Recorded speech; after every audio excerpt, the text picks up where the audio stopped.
Hola, ¿cómo les va? Vamos a hablar un poco de las personas que están transitando el duelo por la muerte de un ser querido. Cuando a nosotros le preguntamos a esas personas, ¿no? ¿Dónde está tu ser querido? ¿Qué sentís? ¿Cómo está? Normalmente las personas dicen, están bien, está con Dios o está en el paraíso, ¿no? Entonces uno a veces, si se pone a pensar un poco en esto, dice, ¿está bien y está sufriendo? No, porque no estamos sufriendo por ellos, estamos sufriendo por nosotros. Es bueno entender que en un duelo por los que sufrimos es por nosotros. Normalmente, y siempre pasa, cuando uno sufre la muerte de una persona, es porque esa persona hemos construido una historia con esa persona, tenemos una conexión con esa persona. Nadie sufre por la muerte de una persona que no conoce, que nunca vio, o que aborrece, o que odia, ¿no? Por lo que se sufre es por la muerte de un ser querido, de un ser amado, de un ser que lo queremos. ¿Y por qué sufrimos? Sufrimos porque Él se murió y decimos, está bien, está con Dios, está en el paraíso. No, y por los que sufrimos es por nosotros. ¿Qué vamos a hacer nosotros ahora que esa persona no está? Si es el marido, ¿qué voy a hacer ahora todos los días cuando me levanto y no está al lado mío? Cuando eh, voy a desayunar y ya no está. Cuando esos paseos, esas vacaciones, llegan las vacaciones y no está. ¿Qué hago yo con todo esto? ¿Qué hago con que voy a comprar o voy a hacer ciertas actividades que iba con la otra persona y ahora no la tenga? ¿Qué hago yo con esto? Si es una persona que no vive con nosotros, ¿y qué hago yo con esto de que me venía a visitar en los cumpleaños, yo la llamaba o cualquier cosa nos hablábamos, o que sabía que cruzando la calle la encontraba, o las reuniones siempre la iba a ver? ¿Qué hago yo ahora con esto que no la voy a ver? ¿Qué hago con todo esto? Entonces, ¿por quién estoy sufriendo? Es por mí, ¿no? Ni pensar cuando es un hijo. ¿Qué hago yo con mi hijo, con su cumpleaños, con todos los días, con verlo crecer? ¿Qué hago yo con esto que hoy no lo voy a ver crecer? No lo voy a ver eh, cuando me levanto, ya no está. ¿Qué hago yo con esto? ¿Qué hago con esa cuna vacía? ¿Qué hago yo con esto? Entonces, es bueno entender que en un proceso de un duelo por un ser querido, por el que estamos sufriendo, es por nosotros. ¿Qué vamos a hacer con todo eso que tenemos y que ahora ya no está, que es de otra manera? El, el estudio de muchos psicólogos de muchos psicólogos de muchas partes, hizo ver que la mayoría de las personas pasaban por etapas similares en los momentos en que estaban transitando un duelo. Por eso se han puesto de acuerdo y han hecho lo que se llama las etapas del duelo, ¿no? En las etapas del duelo, los psicólogos advirtieron que hay distintas etapas por la cual pasan las personas. A veces las etapas no se van sucediendo una atrás de la otra, pero sí están las etapas presentes. Incluso algunas se vuelven a reiterar. Lo primero que hay personas que libros que dicen que las etapas son cinco, otras que son seis, otras que son nueve. Bueno, yo me voy a quedar con las cinco etapas. De lo que yo vi es lo que más me parece lo más razonable. Hay que tener en cuenta que en un duelo, cuando estamos procesando un duelo por la muerte de un ser querido, hay que tener en cuenta que ni una buena autoestima ni la fe, como decía antes, nos puede liberar del dolor. Cuando una persona que fue una bendición en nuestra vida no está más, vamos a sufrir, ¿sí? Por eso, por lo que decíamos antes, ¿qué hacemos nosotros ahora con todo esto?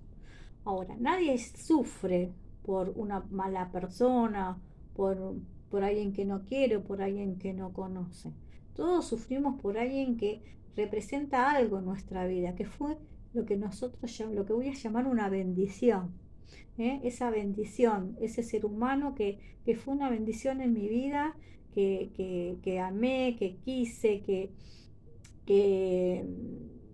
que fue una bendición, que el destino nos pusiera juntos en este plano, en esta vida, ya sea como madre e hija, como hija madre, como amiga, como padre, como docente, según cualquier tipo de relación, todas llevan algo, alguna carga de emoción, de amor y por lo cual interpretamos que esa persona fue una bendición.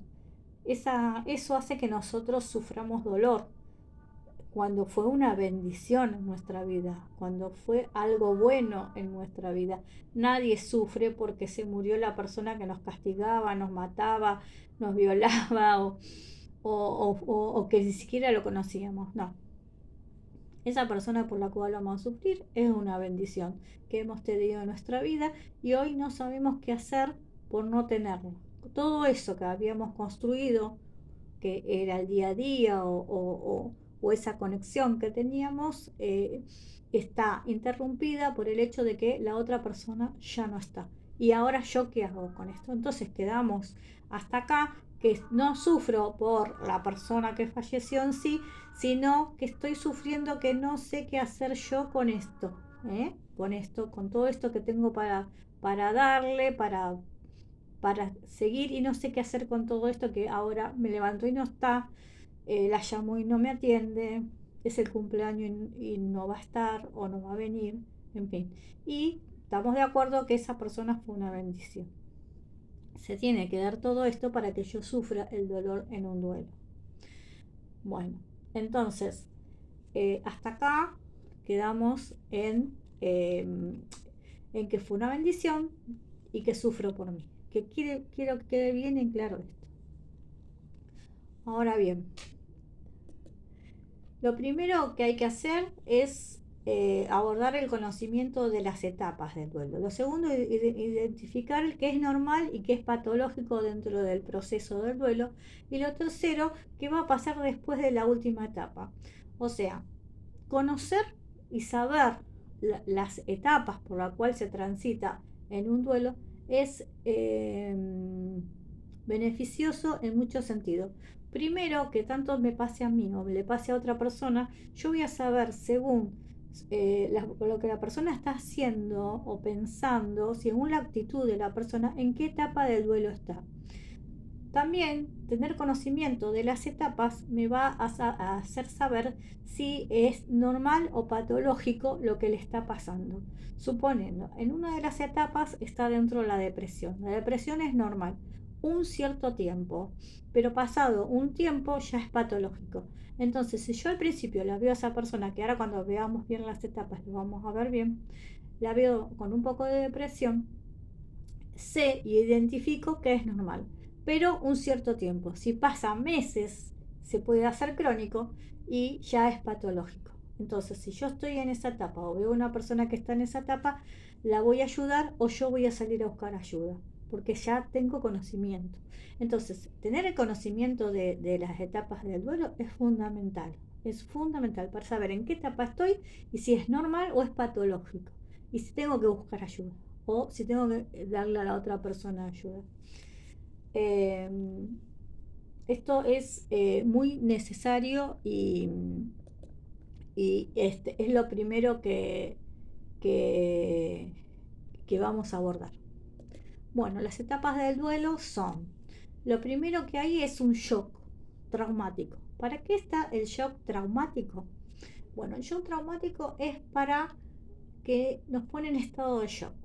Ese estado de shock todavía no podemos entrar en lo que es el verdadero proceso del duelo. ¿Por qué? Porque es cuando tenemos, no sé, que hacer los trámites para todo lo que implica un fallecido, si es cercano.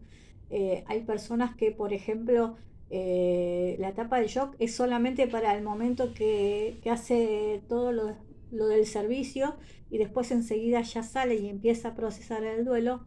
Otros están más tiempo porque, por ejemplo, tiene que hacer trámites para poder tener, no sé, el dinero para sobrevivir, y como el cerebro lo que primero quiere es sobrevivir, le da más tiempo. Por ejemplo, trámites bancarios para poder cobrar el dinero para poder comer, ¿no? Entonces el cerebro sabe que la persona necesita de ese tiempo más largo en estado de shock para poder hacer los trámites.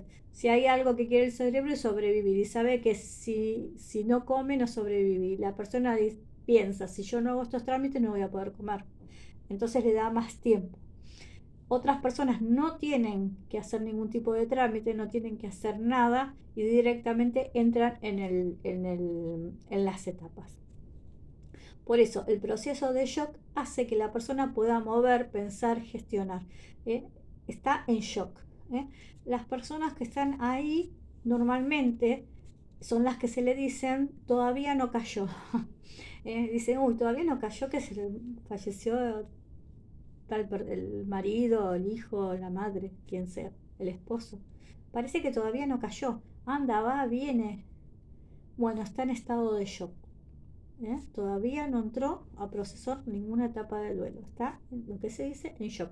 Necesario que el cerebro interpreta que lo necesita para poder hacer las cosas que tienen obligación de hacer, especialmente aquellas que son relacionadas con la supervivencia de las personas. El primer la primera etapa del duelo que viene una vez que uno sale de estado de shock es la negación. ¿Cómo sabemos si estamos en etapa de negación? Bueno, es negar la muerte del otro. ¿Cómo? ¿Cómo sé yo que estoy en etapa de negación? Dejo todas las cosas como estaban, no quiero que nada cambie de lugar, quiero que todo transcurra como si esa persona estuviera, hago cosas para que nadie observe que la persona es esa persona falta. Eh, Incluso obligo a las demás a hacer cosas para que esa persona esté presente, como todo lo que hacía esté presente tal cual. Incluso nos vemos observados y hasta observado, e incluso como que la otra persona que falleció nos está, si hacemos algo que él lo hacía distinto, como que se va a enojar, como digamos, nos está juzgando si estamos haciendo todo tal cual.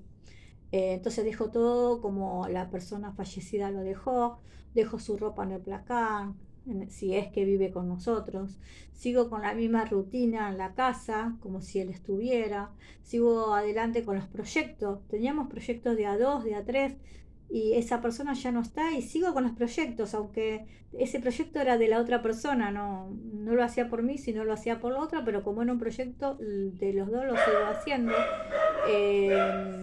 Dejo todos los juguetes, todo tal cual lo dejó, que nadie note su ausencia, y mi trabajo, y trabajo y me obligo a que los demás hagan lo mismo que yo. Hay personas que dentro de la etapa de negación no puede decir la palabra murió. Acá es importante, muy importante, porque el cerebro entiende, si hay algo que el cerebro entiende perfectamente, que es la vida y la muerte. El cerebro entiende perfectamente qué es la vida y qué es la muerte. Pero si nosotros decimos perdimos a fulano, mengano, mi mamá partió, mi hermano nos dejó, eh, mi, mi papá se fue, partió. El cerebro no entiende de metáfora, es literal, ¿no? Entonces el cerebro dice, si partió, si se fue, si nos dejó, puede volver. Entonces, ¿cómo va a procesar un duelo? ¿Eh? No va a aceptarlo, porque tenemos la capacidad de aceptar solo aquello que el cerebro interpreta que no lo vamos a volver a recuperar. Entonces, si yo digo, partió, se fue, nos dejó, el cerebro está en hipervigilancia. Y las personas no duermen. A veces las personas dicen, desde que me pasó esto que no puedo dormir, desde que mi mamá partió o nos dejó, yo no puedo dormir. Bueno, esto es fácil de entender si se entiende desde el lado que el cerebro es literal. El cerebro dice, a vos te haría muy feliz ver a tu mamá llegar. Y como si partió, puede volver, te mantengo despierta, así cuando llega la podés ver y podés ser feliz. Así interpreta el cerebro, por eso no deja dormir a las personas cuando no decimos y hablamos correctamente a nuestro cerebro, ¿no? Cuando una persona fallece, cuando una persona muere, la palabra es murió.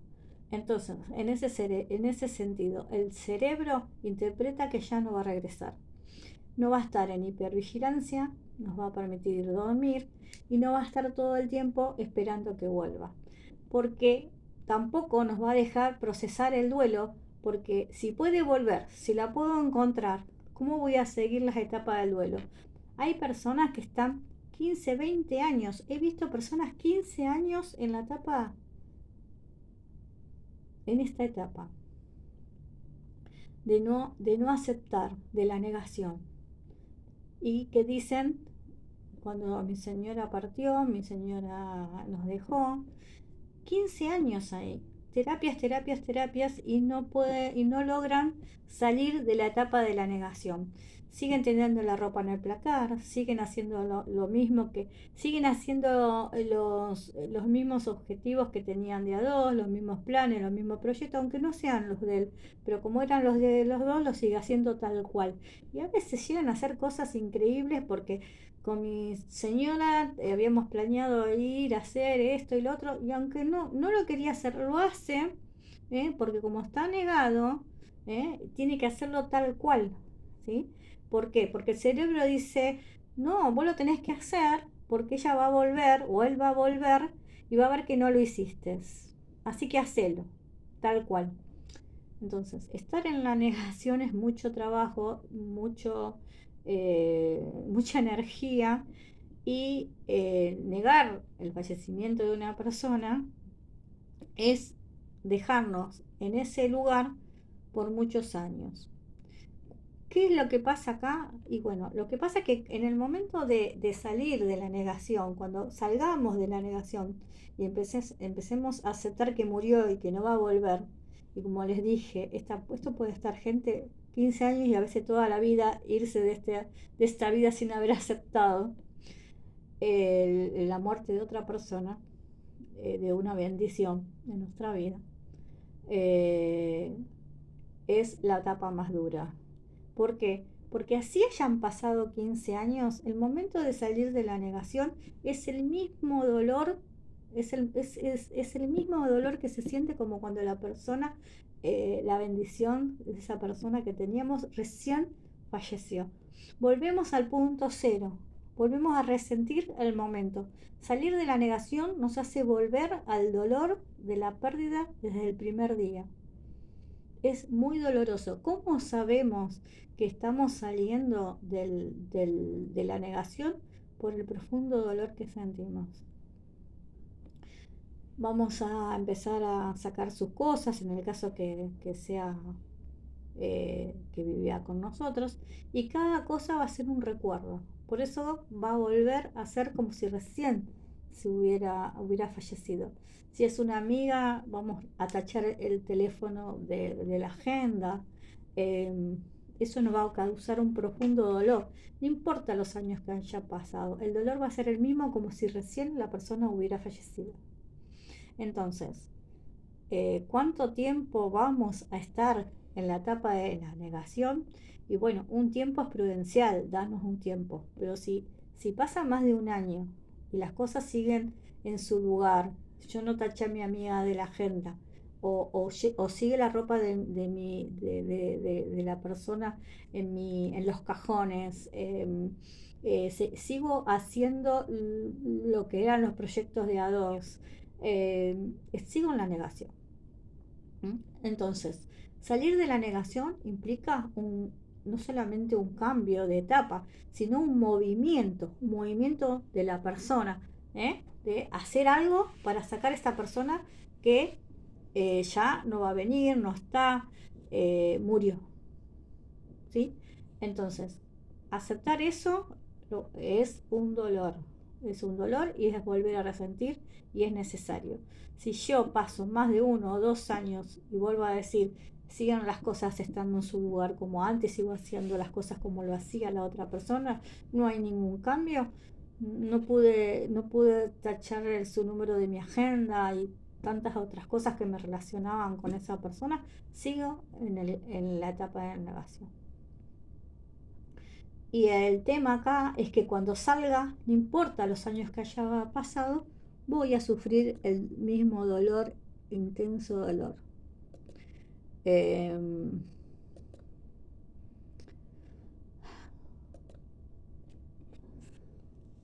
a medida que se va haciendo el vacío material, o sea que voy sacando las pertenencias de esas personas, o también el vacío interno se va a sentir, se va a sentir el vacío interno.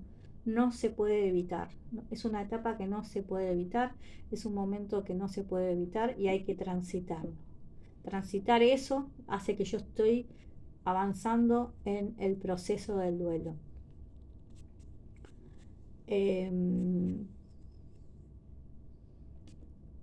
Vamos a seguir. Después de que pasa esta etapa de la negación, es necesario reorganizar, hacer las cosas de un modo diferente. Cuando esto pase, continúa con otra etapa. Cuando yo hago las cosas de manera distinta, cambio todo, vacío los placares, cambio las cosas del lugar, en fin, eso que me relacionaba con esa persona cambia. Eh, ya no tengo agendado su cumpleaños en mi agenda. Cuando eso cambia, cuando se hace de modo diferente, es que estoy pasando a otra etapa. Esta etapa de la negación lleva mucho tiempo, hay que darse tiempo, a veces se necesita estar solo y a veces para hacer todos esos vacíos, todos esos cambios, podemos decirle a alguien que nos ayude, ¿sí? Eh, que nos ayude en que nos acompañe, porque nadie puede hacer el trabajo del duelo por otro. Yo no puedo hacer el trabajo del otro, pero sí puedo pedir a alguien que me acompañe, que sea mi sostén. Tratar de resolver el duelo de otro siempre es un error. Voy a hacer esto para que el otro no sufra. Voy a hacer lo otro para que... No, hay que dejarlo al otro porque el otro siente que pierde la capacidad de independencia, de que no puede y no es bueno. Tiene que hacerlo solo. En tal caso, estoy al lado tuyo para cuando me necesites. Estoy cerca tuyo, pero el proceso lo tiene que hacer uno. ¿Por qué la etapa de la negación es la que más duele? Porque para valorar y para armar hay que construir una relación que lleva tiempo y trabajo. Por eso duele tanto salir de la etapa de la negación. Un sabio diría que si no quieres sufrir, entonces no ames. El sufrimiento es normal entre las personas que aman. Por eso hablábamos al principio de la bendición, ¿no? Uno llora y duele la pérdida, la muerte de una persona que fue una bendición en nuestra vida. Por eso sufrir por la muerte de un ser querido es lo normal, ¿sí? Imagínense que si nos muere una bendición, se nos muere un ser querido y no sufrimos, no estamos normales. Ahí ya hay otras patologías que habría que hablar. Ahora, ¿por qué sufrimos? Como decíamos antes, porque no sabemos cómo vamos a superar esto, cómo vamos a salir adelante. ¿Quién me quita esta pena de tener que vivir una vida distinta sin esa persona? una vida extrañando a esa persona, cómo desahogo todas las expectativas de todo lo que vivíamos juntos, qué hago con este vacío que me dejó cuando me despierto y no está a mi lado, por ejemplo, en su cumpleaños, como decíamos, lo llamaba y ahora no está. Llego a su casa y ya no me convida a un café. Era mi confidente y ahora no lo tengo. Voy a su cuna y está vacía. Los juguetes ya no se desordenan, ¿no? Y cuántas otras cosas que por lo cual sufrimos, ¿sí? Eh, la realidad es que sufrimos por la manera distinta en que nosotros ahora tenemos que aprender a vivir. Sufrimos por nosotros. ¿Qué vamos a hacer nosotros con todo esto que sentimos? Todas estas cosas que les nombré, ¿no? ¿Qué voy a hacer con todo esto? Como decíamos, la mayoría, si le preguntamos dónde está ese ser querido, nos va a decir está bien, está con Dios, está en el paraíso. Entonces, ¿por qué sufrimos? Sufrimos por nosotros, por no saber qué hacer con todo esto. Muchas personas prefieren clonificar el dolor, quedarse toda la vida con ese dolor, sintiendo de esa manera que no hay separación. Si yo me quedo con el dolor de ya no tenerlo, es como me quedo con el dolor, pero también me quedo con la persona. Entonces no me separo y así me quedo con el dolor. Es un yo te sigo o estoy con vos en la muerte. Sin darme cuenta, también a veces arrastro otros seres queridos que sufren porque me ven sufrir a mí, que no puedo procesar y otros también sufren. Y me aferro a ese dolor, no quiero quitarme el dolor porque es lo que me une a esa persona. Si se me va el dolor, me alejo de la otra persona. Entonces se agarran y se aferran del dolor, ¿sí? Entendiendo a esa persona que de alguna manera no se separan. No estás acá, pero no, me une el dolor. Llegado a esta instancia, debo tomar conciencia que sufro por mí. Yo estoy sufriendo por mí. Sufro porque las cosas no son como yo quería. Sufro porque me duele no tenerlo, no tenerla. Sufro por mí. El sufrimiento solo existe en mí. ¿Y cuánto voy a sufrir yo por mí? Bueno, esa pregunta cada uno se la debe hacer y contestar a sí mismo. La sensación de ser eternos de algunas personas, muchas personas se sienten eternos, aunque no pensemos que no es así, no tiene conciencia de que también se van a morir. Entonces, esa idea de ser eternos em, hace que sintamos desesperación en la separación. O sea, el hecho de ser eternos y la otra persona falleció nos hace sentir que estamos muy separados de esa persona, ¿sí? Mientras que cuando le decimos es un hasta pronto, yo me quedo a vivir la vida que todavía me queda de la mejor manera, pero ya nos vamos a encontrar, eso hace que nos estemos cerca de esas personas. Una persona que se fue, una bendición, que fue una bendición en nuestra vida, no merece una carga semejante a un peso de que yo me muera en vida. O sea, relacionarme con él a partir de la muerte y no de la vida. Aceptar el destino de la otra persona, cuando no aceptamos que la otra persona murió, es como echarle la culpa a él porque se murió. Porque vos te moriste, yo sufro. Eso es no aceptar el destino de la otra persona. El destino de la otra persona es el destino de la otra persona. Lo tenemos que aceptar. Si no, es como que no estamos aceptando el destino de otra persona, no estamos diciendo porque vos te moriste, yo sufro. Aparte es como ser insolente, porque ese mismo destino es el que nos puso a nosotros juntos en esta vida de alguna manera. Entonces, ¿cómo podríamos echarle la culpa del destino? Eh, Después viene otra etapa, que es la etapa del enfado.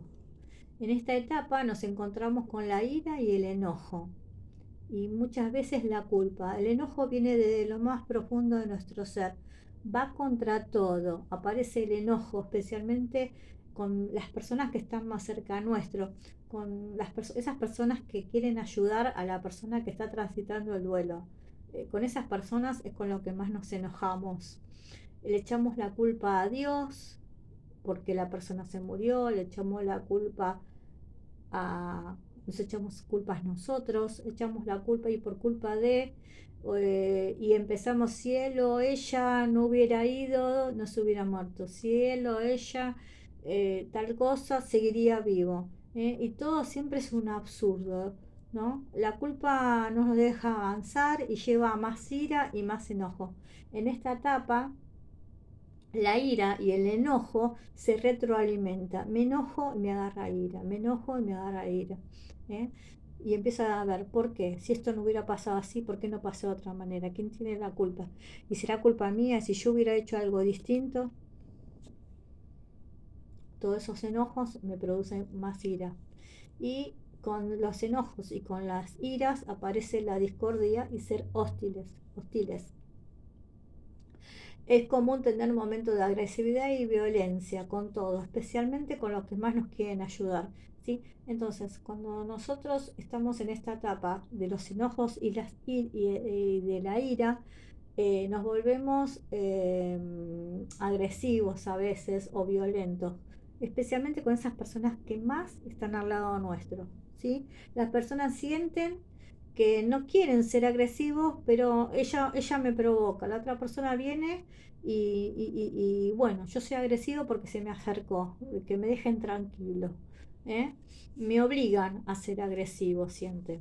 Este comportamiento tiene un porqué. ¿Por qué las personas hacen esto, ¿no? De querer alejar a las personas que están cerca, ¿sí? Eh, y esto es muy importante saberlo, porque cuando una persona está así, está agresiva, que las demás no entienden, si yo la quiero ayudar, ¿por qué me trata así?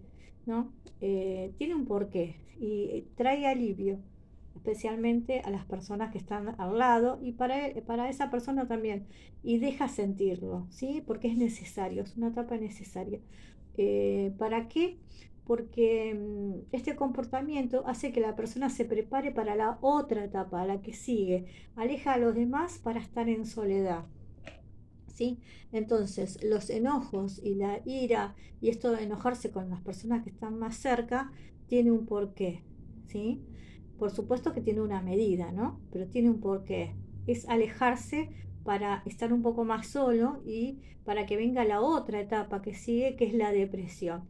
Siendo hostiles y agresivos, nos preparamos el terreno para poder estar con nosotros mismos, para poder consultar con la almohada, ver dónde estoy, a dónde voy, ver lo que me pasó. Necesito estar en mi inmanencia, estar en una tranquilidad interior de una conversación conmigo mismo, a solas, sin que los demás me interrumpan, y por eso lo saco de al lado mío, ¿sí? Entonces, tengo que investigar dónde voy, qué voy a hacer, ahora qué hago. Se sufre por todo lo que pasó y por todo lo que viene. O sea, cuando estoy en esta etapa, sufro por lo que pasó y por lo que viene. Me doy cuenta. ¿Y ahora qué hago con todo esto? ¿Para dónde voy? Se siente profunda tristeza. Y en esa tristeza hasta las personas pierden las ganas de vivir a veces, ¿sí? Cuando es un ser muy allegado, ¿sí?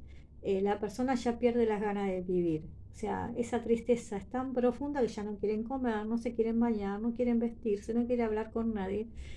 Está en lo que se dice en una depresión. Aparecen dolores de cabeza, descompostura, problemas del colon irritable, por ejemplo. Pueden aparecer crisis de miedo, de pánico. Se entra en una encrucijada de no saber qué camino seguir. Se siente perdidos en el rumbo. Se sienten que esa persona no encaja a ningún lado. Yo perdí esta bendición, perdí este ser querido y yo no encajo a ningún lado porque acá no encajo. ¿Qué hago yo con todo esto? ¿Sí? Ahora, eh, ¿cuánto tiempo voy a estar ahí? Un tiempo. Si transcurre el tiempo y son muchos meses, y la persona no pasa a otra etapa, no sale de la depresión, bueno, no, ya me tomé un mes, 2 meses, ya es patológico. Voy a buscar ayuda para esa persona, o si estoy más de 2 meses en ese lugar, voy a buscar ayuda, ¿sí? Porque si se me llega a ser crónico, va a ser peligroso, ¿sí? Pero como yo ahora ya sé las etapas del duelo y ya sé que estoy en la etapa de la depresión necesaria, pero por un tiempo, y ya pasó ese tiempo, voy a buscar ayuda, ¿sí? Porque después me va a ser muy difícil salir de ahí. Una vez que pasó esa etapa de la depresión, de estar conmigo mismo, de ver dónde estoy, dónde no, para dónde voy, viene la etapa de la aceptación. En esta etapa es bueno hablar de la muerte, ¿no? Comprender qué es la muerte. Las religiones ayudan. Cuando uno sale de la etapa de una etapa y entra en la etapa de la aceptación, es bueno ir a esos lugares donde de nuestras creencias religiosas, acercarnos, que nos hable un poco de la vida y de la muerte. En este tramo nos ayuda mucho, ¿sí? Nuestra creencia, acercarnos a nuestras creencias, ¿sí? Ayuda mucho, alivia. Entender que nadie muere, que solo nos transformamos, entender que por qué sufrimos es por nosotros, por no tener por tener que afrontar cambios inesperados que no los queríamos y nos causó dolor, ese cambio de no tener a ese ser querido al lado, nos produjo dolor, ¿sí? Comprender que la capacidad de decidir cuánto queremos sufrir nosotros en un duelo es de nosotros.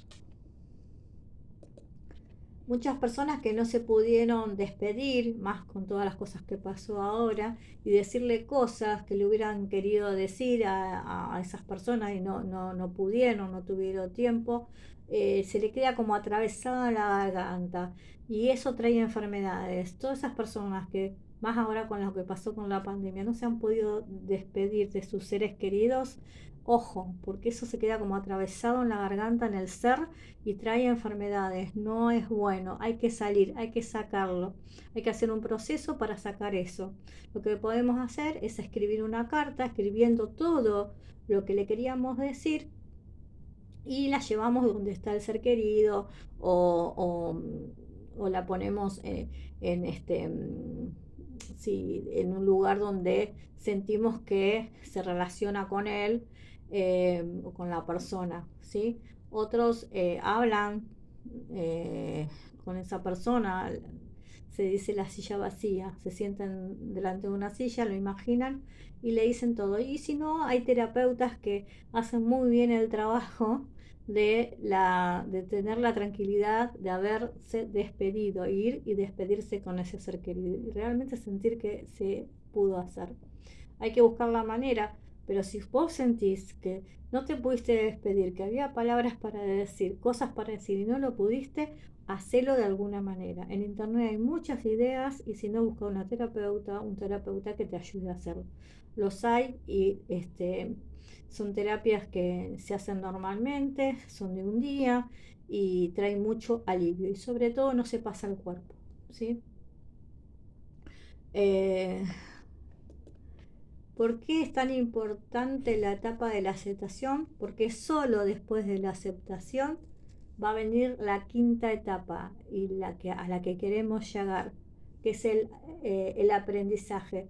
Aprender a vivir una nueva vida con esto que acepté. Bueno, yo ahora acepté que mi marido no está, que mi papá no está, mi mamá no está, mi amiga no está. Ya lo acepté, que falleció y no lo puedo cambiar, así que lo tengo que aceptar, ¿sí?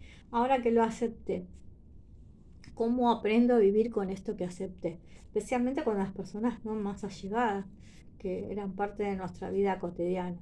Aceptar que tengo que vivir con el recuerdo y el dolor. Nadie dice no olvidarse, que el dolor hay que olvidarlo, no, hay que aprender a vivir con el dolor, ¿sí? Si esa persona fue una bendición, si fue tan importante en nuestra vida, nadie puede olvidar. Y recordarlo va a ser un dolor siempre. Ahora, hay que aprender a vivir con ese dolor, hay que aprender a extrañar sin sufrir, para afrontar el reto de construir. Voy a poder construir mi nueva vida a partir que aprenda a extrañar sin dolor, a comenzar a preguntarse, ahora que acepto que me hubiera gustado que sea de otra manera las cosas, pero que no las puedo cambiar y que la única opción que tengo es aceptar. Ahora, ¿qué hago? ¿Qué hago con esto? Listo, ahora que acepté, veo a mi alrededor lo que tengo, las posibilidades para reconstruir mi vida de la mejor manera posible. Ahora que acepté, recién puedo ver con más claridad todas las cosas que tengo, que fue una bendición, que la voy a extrañar, que la voy a llorar, que la voy a anhelar, que voy a anhelar su compañía, y que toda esta historia tiene un valor para mí increíble. Pero después, que pase esos momentos que voy a extrañar, continúo con mi vida, aprender a vivir con el dolor, recordando con amor y con agradecimiento a ese ser que fue parte de mi vida, por lo cual no voy a cambiar nada, ¿eh? Y en su honor viviré una vida extrañando sin sufrir. Bueno, espero que les haya servido. No es fácil, los duelos no son fáciles. Cuánto tiempo lleva pasar todas estas etapas y es distinto en cada persona. Pero entender en qué etapa estoy, por qué siento lo que siento y cuánto tiempo es normal que esté en esa etapa y cuánto ya es patológico y tenga que buscar ayuda, es realmente algo que nos va a ayudar tanto a nosotros a procesar nuestros propios duelos o cuando lo tenemos que ayudar a los demás. Muchas veces nos encontramos con muchos casos, como por ejemplo un papá que perdió a su señora y también tiene que procesar el duelo él y ayudar a sus hijos a procesar ese duelo. Entender las etapas, y que todos van a estar en distintas etapas, porque cada somos distintos, pero verlos y entender de que es normal, porque imagínense en un papá que estaba sintiéndose mal él y también ve a su hija que por ejemplo está con depresión, saber que un ratito, un tiempo, es normal, eh, le va a causar alivio, ¿sí? Y que si está enojado y si está con ira, bueno, está en otra etapa del duelo, que es para que después le va a venir se va a querer aislar un ratito. Ese ratito está bien, pasado ese ratito ya hay que ayudar a esa persona. Entonces, todo esto ayuda, y mucho, ¿sí? Espero que les haya servido. eh, mm, yo sé que no es un tema lindo ni agradable y que ojalá nadie lo necesite, pero no somos eternos. Nadie es eterno, estamos en esta vida un ratito y bueno, son cosas que a veces seguro en algún momento de la vida lamentablemente lo vamos a tener que transitar, y está bueno saber un poco cómo es el tema. Incluso cuando uno se prepara antes, y sucede lo que sucede, creo que uno ya lo pasa de otra manera. Bueno, ese por lo menos creo que es mi forma de pensar. Pues que no sea la de ustedes, yo se las comparto nada más. Todo está bien y todo está perfecto, somos todos distintos. Eh, bueno, un beso y nos vemos en el próximo video con otro tema. Gracias.